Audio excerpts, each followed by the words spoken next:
Hello, my name is Jennifer and welcome to my speed build of the Asylum that I'm building for the Asylum challenge that I will be doing starting next Saturday, April 29th. Now this is just the fence area, and so I have the whole lot fenced in, and then that will slide off and my build of the actual Asylum will begin.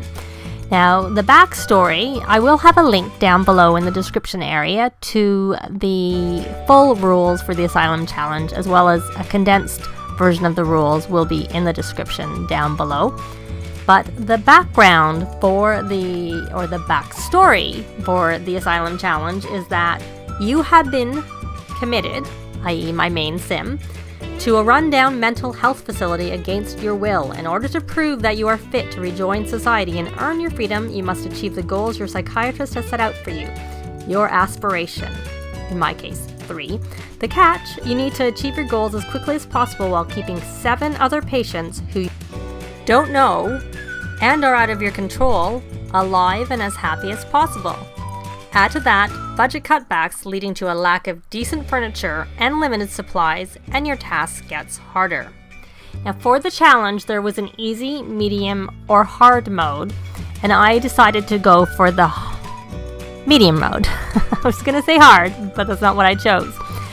So just to see what I've done here, one of the things with the medium mode is that there are only 5 bed spots due to those budget cutbacks, and there are only going to be 6 seats. There's also only 1 toilet and 1 sink and 1 shower/bathtub. So what I have done to try and help cut down on deaths by embarrassment is I put the toilet in one room, and it's to the right of the bedrooms, and then the shower's in the other room in the left to the bedrooms, and the sink is in the kitchen, just because then they can use it for doing dishes when they're eating and whatnot.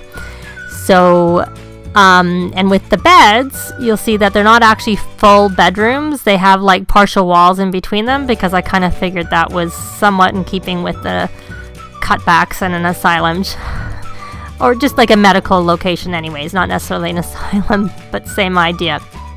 So, and you're supposed to use cheap furniture, so I use, the Gordian cot, which is from Outdoor Retreat, and it's very uncomfortable for them.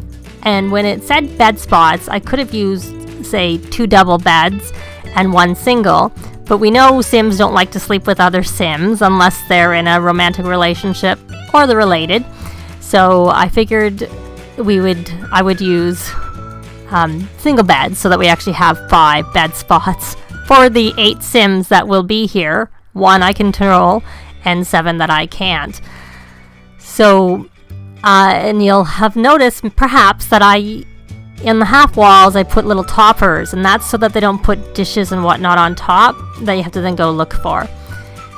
So, and this is a great big open living dining room area and kitchen, I suppose, which will be coming. And I try and figure out what wood floor to use to go with the trim on the wallpaper, and that's what I use.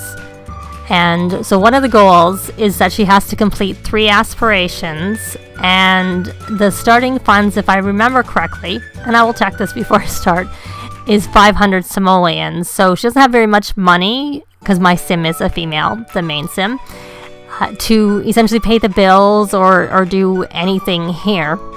And so I said there was 5 bed spots, 6 seats, which includes any seats you use at the dining table, any seats at all in the game. And there you can only have, on the medium mode, I think maybe all the modes, 5 skill building objects. Now, stoves, bookcases, TVs/computers, and mirrors don't count as a skill building object, even though of course they are. So you can see here my first skill building object is a bar, because I've decided that I'm going to have my sim do or attempt to do both of the food aspirations. And when they say an aspiration, they just mean one. So when I'm saying she's going to do both food aspirations, that will count as 2. You don't have to complete the full tier, like all the food aspirations, to count as 1. You just need to do one of them. So I have a bar here, and so 2 of my seats, of course, are going to be the seats that you require for the mixologist aspiration, which I can't remember exactly what it's called off the top of my head, because you need to have a bar with two bar stools. So there's 2 of my seats gone right off the bat.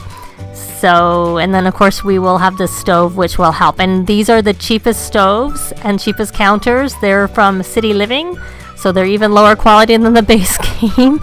And because we're doing medium, she will be able to upgrade them with handiness skill, but also as she gets money, as she earns money, assuming she will be able to get better quality. You can't get any more. You can't get any more skill building objects. You can't get any more bed spots, or increase your toilets or toilet, since there's only one, and all those things. But you can make them better quality, and you can make the house look better. Though you could have had it start. I just chose to start with a basic kind of rundown looking house, and later on you'll see that I add cobwebs and cracks and stuff like that, and I'm gonna make her keep that there until she finishes her first aspiration, and then she needs to obviously have the money to fix things up. But of course those don't cost anything. You just have to go in and delete them because they were free in the first place. And here I'm trying to figure what to do, and I end up using a 3-tile door so that it's sort of even. I didn't like when it wasn't centered, and it's an odd number of wall tiles or whatever in the middle there. So that's the vampire stuff back door, if I remember correctly. And then I'm trying to figure out if I like the windows on the side, and I decide I don't, and I replace them with something. Do I use those? I don't think I do. I can't remember. I think I used those, yeah. And so that's kind of that. So I had to try and figure out what my 5 skill building objects were, and obviously one is a bar, because I think you're not supposed to replace them or change them as you go. So you kind of have to have an idea of what aspirations you want to do in case you need certain skill building objects to do that, or do them, I should say. So the other one that I was thinking of completing is the painting one. So I do put an easel in here, and obviously we have a computer, so you do have the option to do anything that requires a computer, like writing books, or which is the writer aspiration, and the computer aspiration, the computer whiz kid one. And you are allowed to have a job for the main sim, and then under the medium mode you can have 2 other sims that you can't control, but you can have them get a job in the criminal career, but you can't control them other than to get them to have their job. They have to go on their own and all that stuff. So we'll have to decide which of our sims is going to be in the criminal career, and based on the backstories, one of them seems suitable to be in the criminal career, because I think they think they're a criminal. But we'll see. Last weekend, I put up a video asking for some other inmates or whatever. I don't know, roommates, Asylum members to be created, and I have 6 so far. So I'm still looking for one more. And if you would like to create one, I have 4 males. And then I have 1 female that I created, and then I've had 2 created, so 3 females. So I'm looking for one more, probably preferably a female. And I'll put a link at the end to the video where I was asking for it. And there's some, instructions for what I want. I don't want any vampires, because I don't know that I want a vampire in the house that I can't control, because I think that would be hard. So here I was debating about adding the observatory, because that would be a way to build logic. The problem with the chess table is that it requires at least 1 chair, but preferably 2 chairs. But since we only have 6 chairs, I thought, well, I probably don't want to waste 2 of my chair slots. Plus, if any sims die, you have to get rid of a bed and a chair slot. And there is a limit on the downside of how many you have to get rid of, but there is that. So I figured it'd be better to not need that. So you see, I put 2 love seats in because also people can nap on them. So here I decided to get rid of that, and you'll see I added a basketball net, but I had to put a flooring down because it didn't seem to let me put it on the edge of the house without having that concrete patio area there. So, and I don't have move objects on, so it probably would have let me, but it might not have been usable. I don't know. But so there's my bookcase, and I got the woodworking table because I figured you could craft, and since the main sim's going to need to build their handiness skill, because one of the other rules is that you're not allowed to hire maids or get pizza, but the rules were done sort of at the earlier days when the game came out, so there was no such thing as gardeners, and I don't think there was a repairman when it first came out, if I remember correctly. It's been for a while. So I would have guessed you can't hire those either, just sort of in the nature of the original rules. So I figure she's going to need to get handy to be able to replace the items that get broken. So the main part of the challenge is that you have to complete 3 aspirations and essentially do your best to keep the rest of them happy without controlling them. But my second part of the challenge is that when she's completed her 3 aspirations, she is going to live in a small caretaker's cottage somewhere on the property, and then she's going to try and earn enough money to fix up the asylum. So for the Sims who are left there, they will actually have adequate bed spots and, you know, seats and skill building items and all this stuff. I really struggled here with the roof. I even edited some of it out because it was such a struggle, and I'm not very good at roofs, especially when I tried to do that sort of angled little thing going out there. But so that was the first thing, is I'm going to try and improve the asylum. And then the second one is that should any Sims die that I didn't control, I'm going to try and bring them back to life using ambrosia. And since she's doing the food aspirations, she should have the ability to make the ambrosia. She just needs to also make sure she has the death flower and the angelfish, because that's the other things. So, but fingers crossed, we don't actually have anyone die on us. But since I can't control them, it is a possibility, and I know it has happened when other people have done this. And I have done this challenge on my own a long time ago, and I had a few Sims die. Though I think 1 or 2 died because I had a pool, and they didn't get out when they were tired, and they drowned. And I didn't know that could happen. I thought, you had to pin them in with like fences or walls around them, or otherwise they were smart enough to get out of the pool. So I don't know if that was a glitch, because I think they are supposed to be smart enough to get out, but they didn't. And then I had another one die of an embarrassment. So fingers crossed that won't happen. So here's some rundown trees that come from the vampire pack, and then I think I add some. I'm trying to see. I think I was thinking of adding a fireplace, and then I realized, or I think that I probably should do that when she gets enough money and she's upgrading it. So there's the benefit by adding cheap stuff is that the bills won't be quite as high, but it also means when she's trying to get it in better shape that she has to pay for it.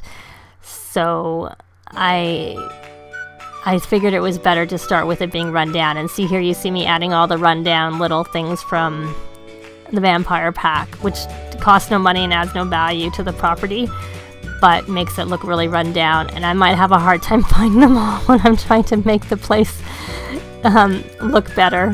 It might be better just to bulldoze the place at the end and rebuild it.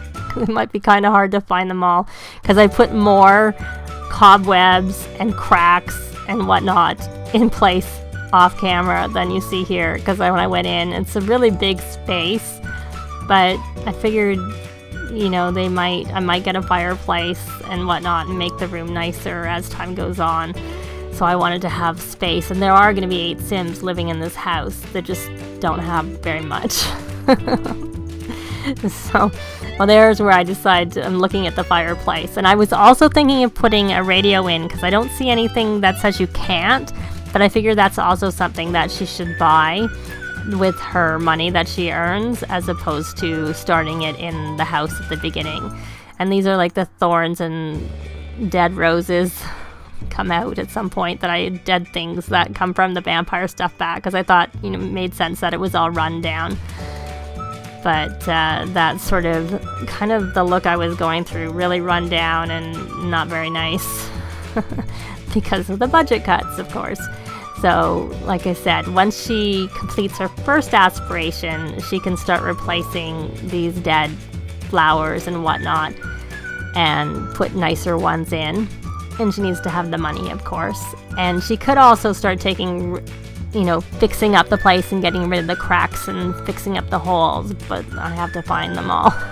There's so many. So I might not get them all. I haven't actually played with those cobwebs, and there's supposed to be spiders that come, so that should be interesting. I don't know if there's any moodlets from that. Let me know if you've seen them, if that has any impact on the Sims. I really don't know. And off camera, I add like a lot more dead bushes and stuff, just because I figured that wasn't enough. And so they'll be in the screenshots at the end, which I think are coming up really soon. I'm putting the roof tile on, and here is the house with the gate, which may get in my way during gameplay, but luckily the property's long. This is in Willow Creek, which I'm trying to think, it's the big house that's the 50 by 50 lot. That's by the family, I can't think what the modern house, and their name is escaping me, that Olivia is the daughter, and that's the family that they're going to be living near. So there's the glass doors, no privacy in the bedrooms whatsoever, and and you can see the spots on the wall and the glass doors there. Here's our main sim, Emily Grayson. The challenge starts Saturday, April 29th, 2017. And there'll be a bunch of pictures of all the Sims that have been provided, and their names, the names of the Sims, and the names of who provided them. And I really appreciate all of them that have been provided, and some of them have some pretty interesting backstories, which I'll get into during the challenge itself. And I still need one more. If you'd like to provide it, please leave a comment down below in the hashtags MapleSimmer, which I'll note in the description down below. Thanks very much for watching, and hopefully we'll see you next week at the beginning of the Asylum Challenge. Bye! If you have any comments or suggestions, please leave them below. I'd love to see them. If you like the video, please leave a like. And if you'd like to see more, please subscribe if you haven't already done so. I'd really appreciate it. Thanks very much!